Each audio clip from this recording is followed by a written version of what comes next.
सभी को लगे अपनी मुश्किलें बड़ी, जैसे कोई पहाड़ बड़ा खड़ा।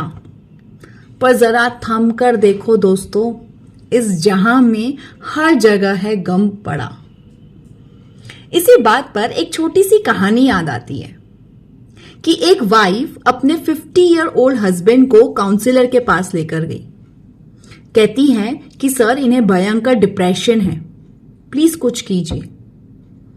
काउंसलर वाइफ को कैबिन के बाहर वेट करने को कहते हैं और फिर हस्बैंड से कुछ पर्सनल सवाल पूछते हैं। हस्बैंड कहते हैं कि क्या बताऊं सर, बहुत परेशान हूं, चिंता में डूब गया हूं।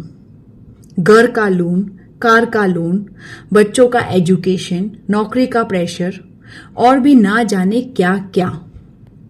हस्बैंड ने अपनी लाइफ की पूरी किताब उस काउंसलर के सामने खोलकर रख दी। काउंसलर पहले तो कुछ सोचते हैं और फिर हस्बैंड से पूछते हैं कि आप 10th क्लास में कौन से स्कूल में पढ़ते थे। हस्बैंड अपना स्कूल का नाम बताते हैं। काउंसलर कहते हैं कि एक काम करो, आप अपने स्कूल जाइए और 10th क्लास का रजिस्टर खुलवाइए। वहां जितने भी नाम हैं उनसे कांटेक्ट कीजिए, उनका हाल जानिए और अपनी डायरी में नोट कीजिए और 1 महीने बाद मुझसे मिलने जरूर आना।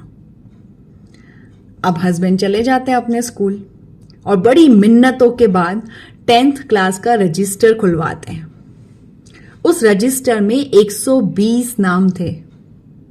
पूरे महीने मेहनत करने के बाद वो 80 लोगों से कांटेक्ट कर पाते हैं, जिनमें से 20 तो मर चुके थे, 7 विधवा या विधुर थे, 13 तलाकशुदा थे, 10 अल्कोहलिक एडिक्टेड थे कि समझ नहीं आ रहा था कि उनसे क्या बात करें, कुछ का पता ही नहीं चला।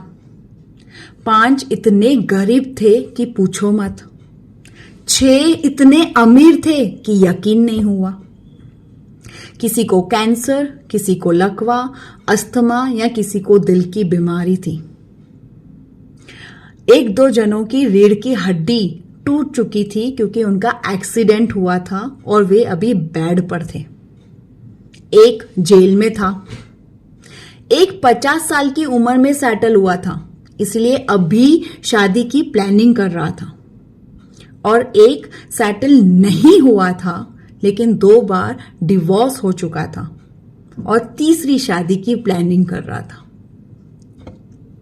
1 महीने बाद हस्बैंड काउंसलर के पास जाते हैं और अपने 10th क्लास के क्लासमेट्स की पूरा भाग्य बताते हैं, पूरी स्टोरी बताते हैं। काउंसलर पूछते हैं कि ठीक है, आप अपने बारे में बताइए, आपका डिप्रेशन कैसा है।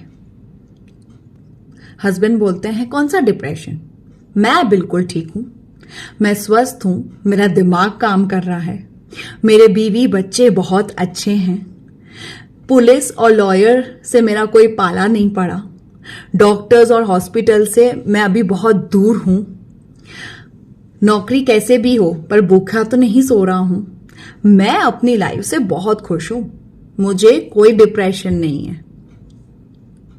किसी ने सही कहा है ना दोस्तों कि हमें हमारी प्रॉब्लम्स कितनी भी सच्ची और बड़ी क्यों ना लगती हो, लेकिन वो एक विशाल कहानी का छोटा सा हिस्सा है। And as I always say, be grateful, stay happy and stay positive. Thank you.